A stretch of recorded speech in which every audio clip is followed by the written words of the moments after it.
The night before our wedding, I was locked out of Rachel's apartment. Again. Her one that got away, Ethan, opened the door with practiced ease, wearing a provocative smirk. Rachel, your memory is terrible. It's one thing that the passcode is still my birthday, but why did you order the groom's suit and watch in my size? I felt like I'd been struck by lightning, but Rachel just clung to him, begging pitifully. Ethan, please, I'm begging you. Divorce her. I only want to marry you. My heart finally died. I tossed the engagement ring, skipped the wedding, and erased my existence from her life. Later, Rachel went crazy trying to find a man who wasn't supposed to exist. Jason, why aren't you coming in? When Ethan helped a stumbling, drunk Rachel home, I had already been squatting by her door for 4 hours. We'd been dating for 6 years. The wedding was next week, and Rachel still hadn't given me the passcode to her front door. She claimed she needed space, that she hated suffocating intimacy and relationships without privacy. Whenever she needed me to stay over, she'd send a temporary guest code. This was the 99th time I'd been locked out because the temporary code had expired. I looked down at the suit I'd just picked up and the decorations for our new house sitting at my feet. I forced an awkward smile and nodded at Ethan. I forgot the code. Rachel, leaning against him, couldn't walk straight. Her eyes were glazed over, yet she held on to him with contented desperation, refusing to let go, muttering non-stop. Ethan, you're back. Don't go. Ethan soothed her with a doting tone. You haven't changed a bit. As soon as you get drunk, you get clingy. He punched in the code like he lived there, the door swinging open. He shot me a mocking grin. Rachel is too much. After all these years, all her passwords are still my birthday. In that moment, something seemed to explode in my brain. The shrapnel tore my heart to shreds. Turned out she didn't hate intimacy or lack of privacy. She just didn't want it with me. I gritted my teeth and didn't say a word, helping Ethan get Rachel into the bedroom. Before Ethan left the room, he gave me detailed instructions. Rachel hates hangover soup. When she wakes up tomorrow, make her warm honey water with lemon. Make sure to take the seeds out. It helps her settle her stomach. I looked at him expressionlessly and said nothing. Rachel stumbled up from the bed to chase him, screaming for him not to leave. Ethan raised a hand and ruffled her hair.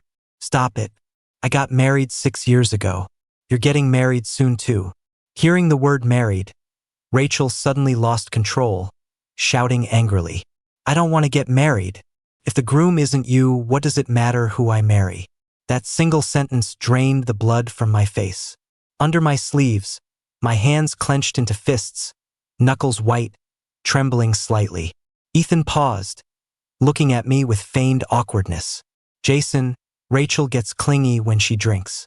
I'll stay until she falls asleep, then I'll head out. Not long after, gentle, coaxing whispers drifted through the cracked bedroom door. Okay, I'm here. You're a grown woman. Why are you acting like a baby? Through the gap in the door, I watched the woman who was supposed to marry me in a week lying affectionately in another man's arms. I had gotten used to her coldness over the years, assuming it was just her personality. Now, seeing her whisper crazy, loving nonsense into another man's ear, my eyes couldn't help but tear up. I don't know how long I sat in the living room before Ethan walked out. Rachel sleeps restlessly after drinking. Keep an eye on her tonight. If she kicks off the covers, put them back on immediately or she'll catch a cold. My fingernails dug into my palms, my eyelashes trembling uncontrollably. After Ethan left, I turned off the lights, plunging the living room into darkness. I sat on the sofa holding the suit I just picked up, dazed. My face felt cold. When Rachel had told me she'd already ordered my suit, I was thrilled for days. I thought my persistence had finally paid off, that she finally cared. But this wasn't the style I said I liked, and the size didn't fit me at all. Seeing Ethan today, I realized this suit was an almost exact replica of the one he wore to his wedding 6 years ago.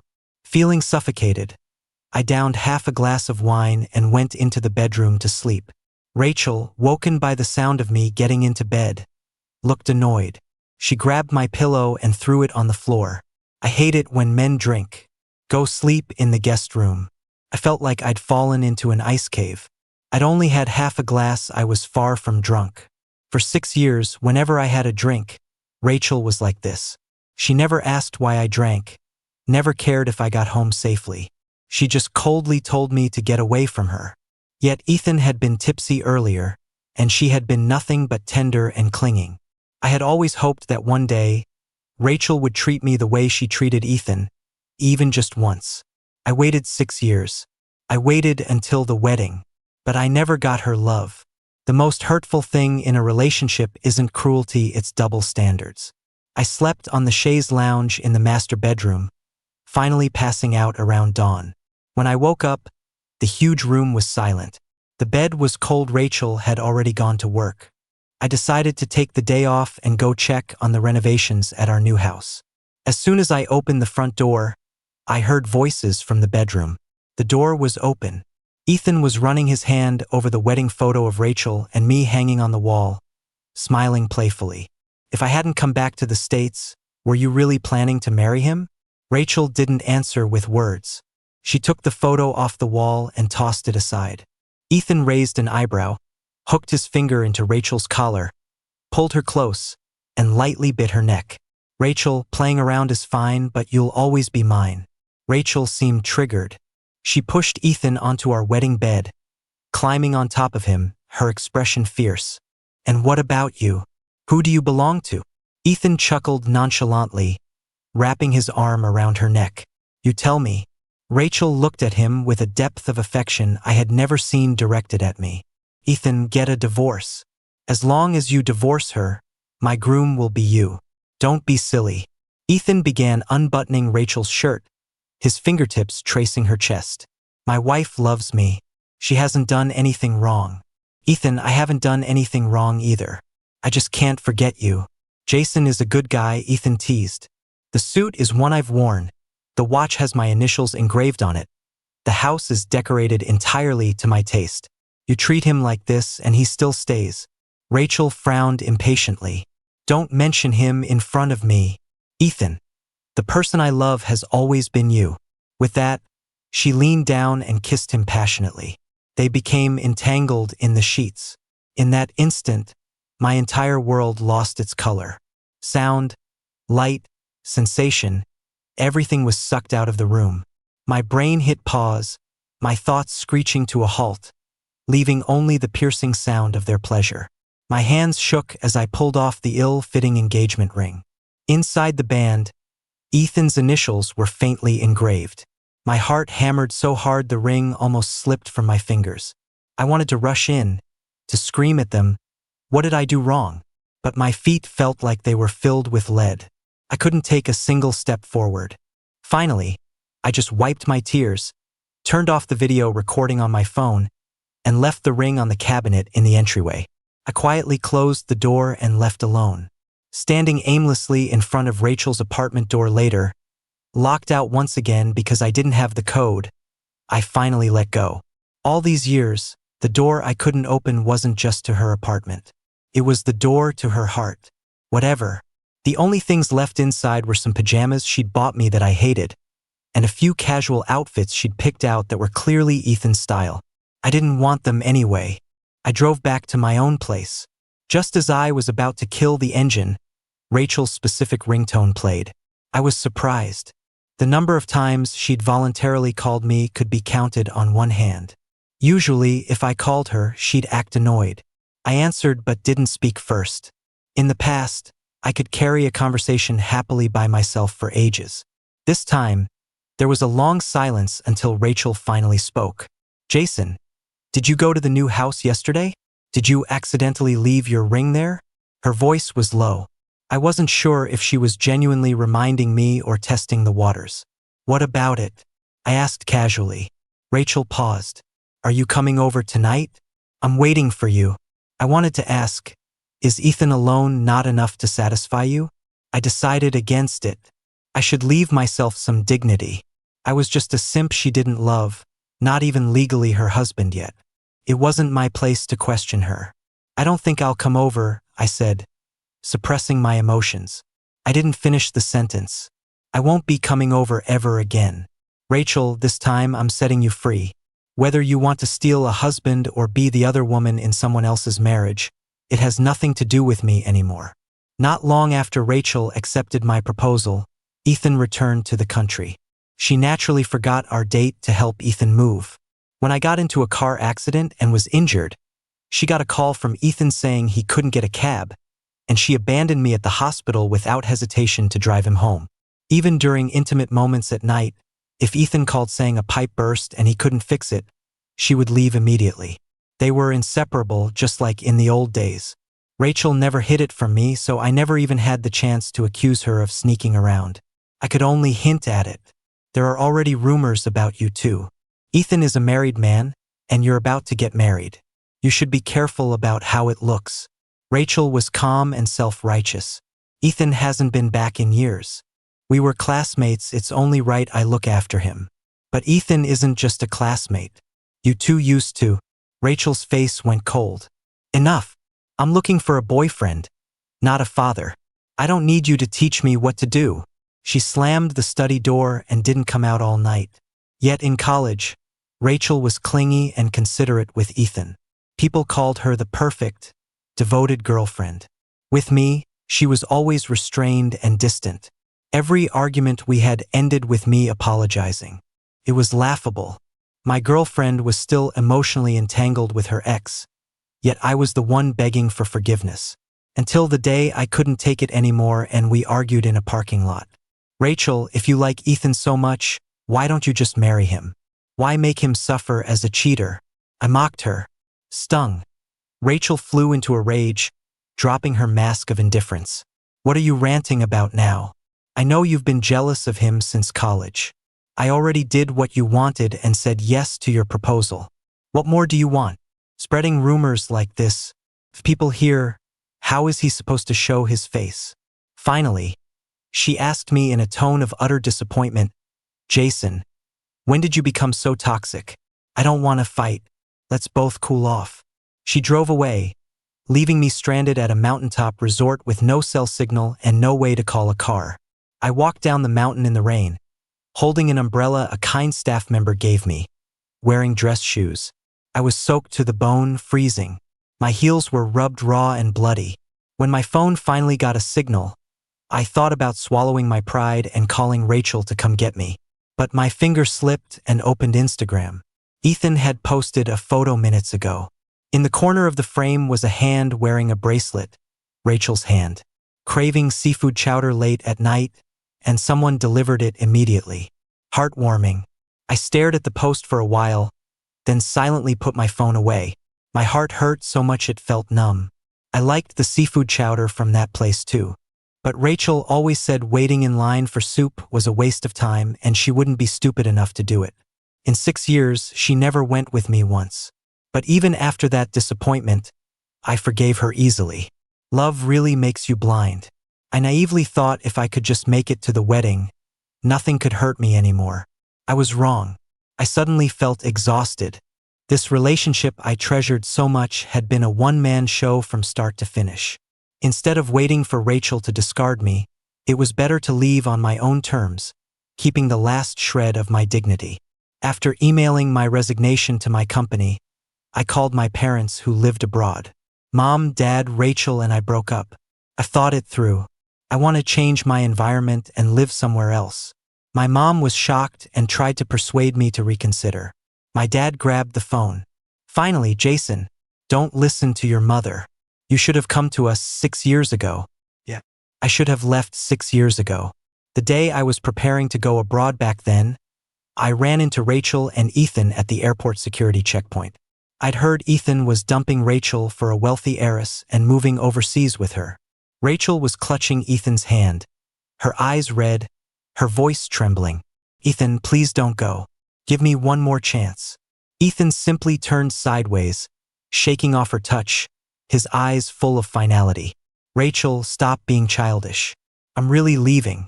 You can't give me the life I want. Rachel froze, a mix of indescribable anger and unwillingness flooding her eyes. She took a deep breath, suppressing everything, and spoke with sudden coldness. Fine. If that's your decision, I have nothing to say. Don't think I'll wait for you forever. It's not like I can't live without you. She spun around and bumped right into me. I had nowhere to hide, my face burning with awkwardness. Jason, do you like me that much? You chased me all the way to the airport? She asked, laughing mockingly. I wanted to deny it, but I couldn't find the words. I'll give you a chance. Be with me, yes or no? She grabbed my wrist, her grip desperate. I couldn't refuse her, so I tore up my plane ticket and stayed by her side for 6 years, waiting for my heart to turn to ash. I had handed over my work responsibilities early. The original plan was to clear my schedule for the wedding. Now, quitting was just a convenient final step. Just as I finished packing my personal items, Rachel called. A mutual acquaintance at the office must have tipped her off. She started with a cold, impatient interrogation. Jason, why didn't you discuss quitting with me beforehand? How old are you? Why are you still so immature? I could hear the suppressed anger in her voice. I suddenly found it funny. How masochistic was I back then to tolerate her mood swings? What does my resignation have to do with you? Rachel raised her voice. Jason, I am your fiancé. We are getting married next week. I exhaled slowly. Rachel, we're done. I don't want you anymore. After the honeymoon phase fades, relationships are mostly sustained by inertia. Like a ball moving at a constant speed, unless an external force acts on it, it keeps going. My inertia with Rachel was massive. Even though I knew we had problems, unless forced, I wouldn't have changed anything. But now, I had seen Rachel and Ethan rolling around in my marriage bed with my own eyes. I couldn't lie to myself anymore. Rachel fell silent. After a long while, she spoke. I'm very busy right now. Let's meet at lunch and talk. Nothing to talk about, I refused. We're done. Who breaks up over the phone? Rachel interrupted. Calm down. I have things to do. Hanging up. Listening to the dial tone, I locked my phone and threw it into my bag. I was the one breaking up, yet Rachel was the one who hung up on me with righteous indignation. I laughed out of sheer disbelief. I finally let go of that faint hope in my heart. Did I really expect the high and mighty Rachel to lower herself to win me back? Don't be stupid. That night, I ordered fried chicken and beer.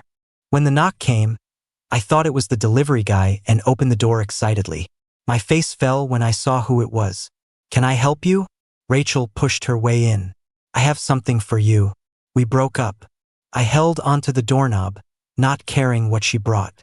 Babe, stop it, Rachel said, her voice steady, but I detected a hint of nervousness she was trying to hide. You can't just break up like that. I scoffed. Rachel, you have never called me babe.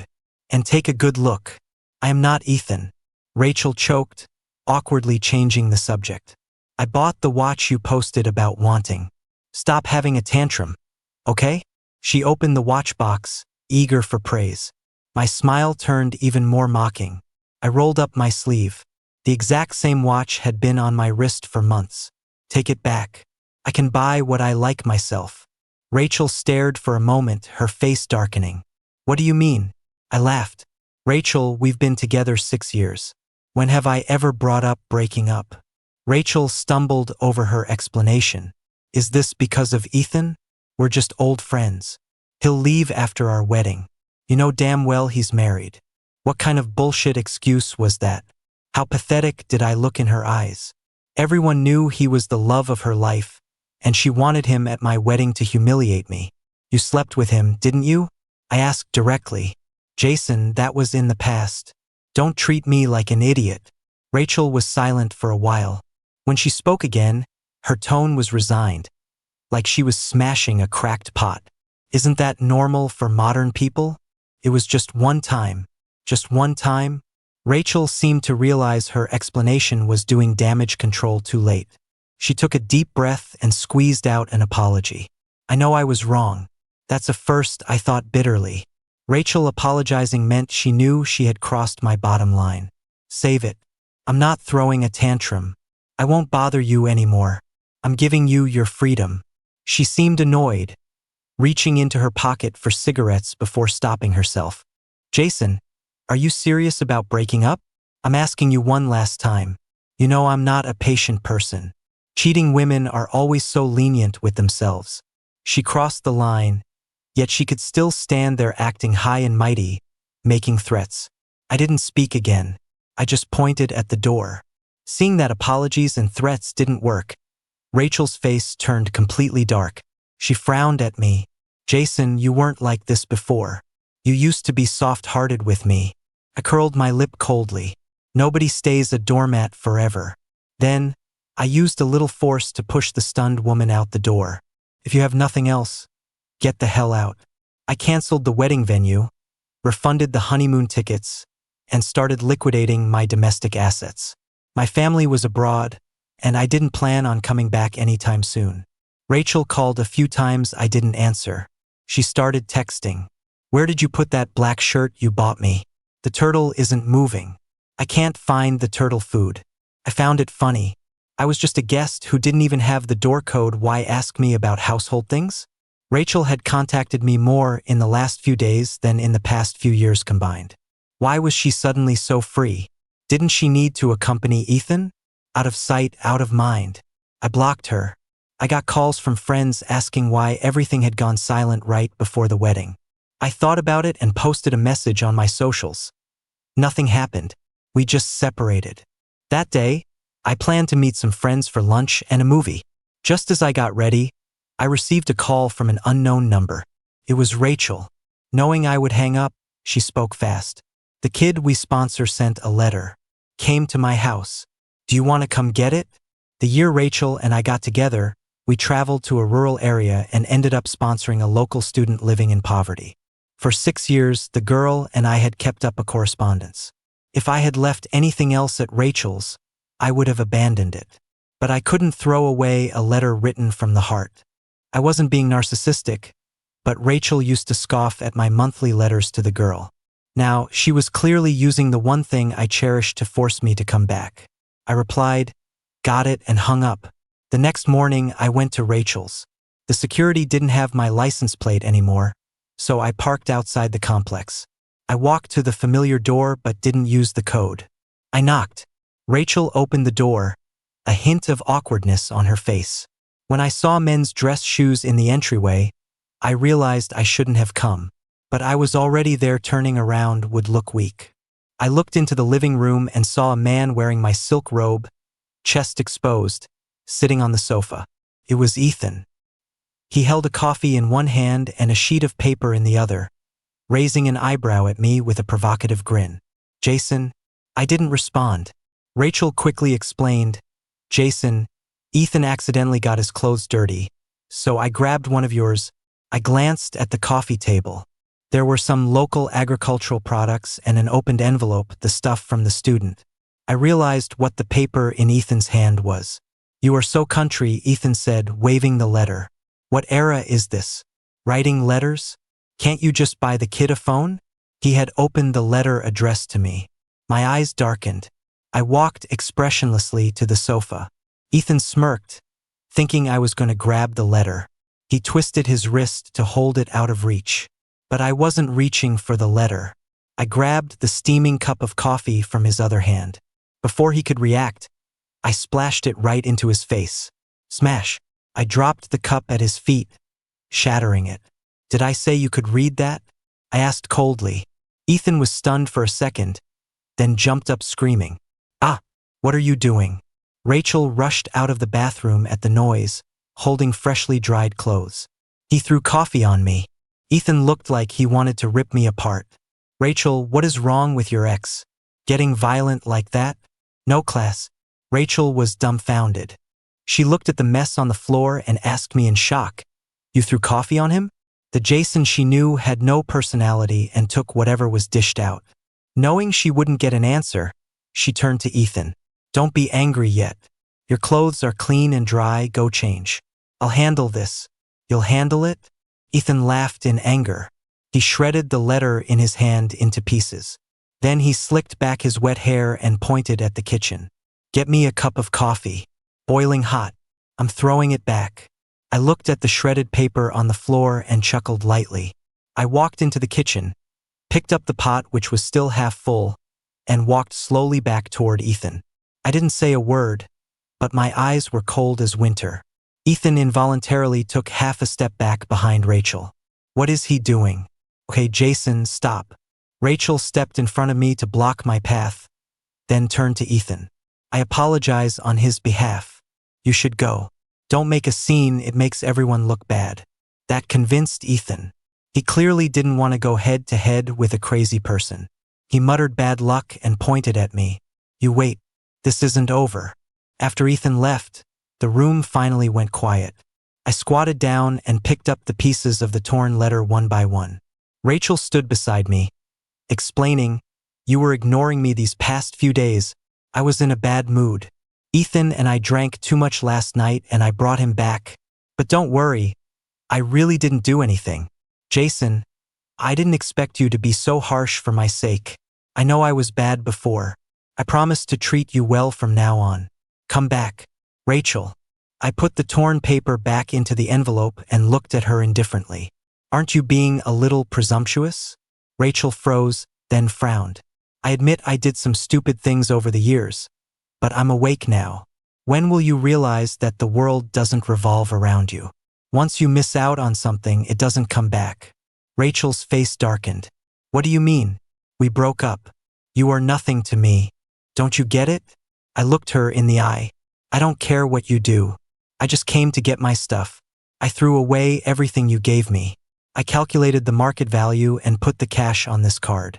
6 years. I didn't take advantage of you. I pulled a bank card from my jeans pocket and tossed it onto the sofa. Do you understand now? Why is breaking up so complicated with you? I picked up the package from the table and turned to leave. Rachel, suppressing her rage, said in a low voice, You're in such a hurry to break up. Is there another woman? Her anger suddenly boiled over, her voice rising, losing her usual poise. I just lost my composure once. What about you? You're canceling a wedding for some woman? Who is the one crossing the line? My mouth twitched. Rachel, you are hopeless. I didn't bother wasting words. I turned to walk out. Rachel blocked my way. Jason, explain yourself. You aren't breaking up because of Ethan. I never hid anything about Ethan from you. If you cared, you wouldn't have waited until the wedding. How did I offend you so much that you dumped me out of nowhere?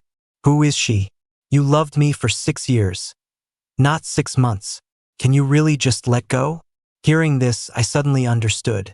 Rachel's intense reaction wasn't because she loved me. It was because she was unwilling to lose. She was spiraling because the simp who always obeyed her might have found someone else. She wouldn't let go simply because she couldn't handle that I was the one who dumped her. I felt nothing but disgust as I stepped around her. If you're that insecure, just tell people you dumped me. I won't argue. Enemies really do cross paths. I was just having coffee alone when he spotted me. Ethan sat down opposite me, arms crossed. I took a sip of my coffee and smiled. What? Want to splash me back? Or did you call Rachel so I can play the villain in your drama? Ethan frowned and started shouting. Villain? Jason, who do you think you are? What gives you the right to fight me for Rachel? Rachel and I were together in college. You are the third wheel. His shouting attracted stares from the other patrons. Even knowing how shameless he was, his audacity surprised me. Ethan, do I need to remind you? You married someone else 6 years ago. So what? Even if I'm married, I never told Rachel we were broken up. Since we didn't officially break up, you're the one interfering. If I hadn't been by her side, do you think you'd still have a place in her life after 6 years?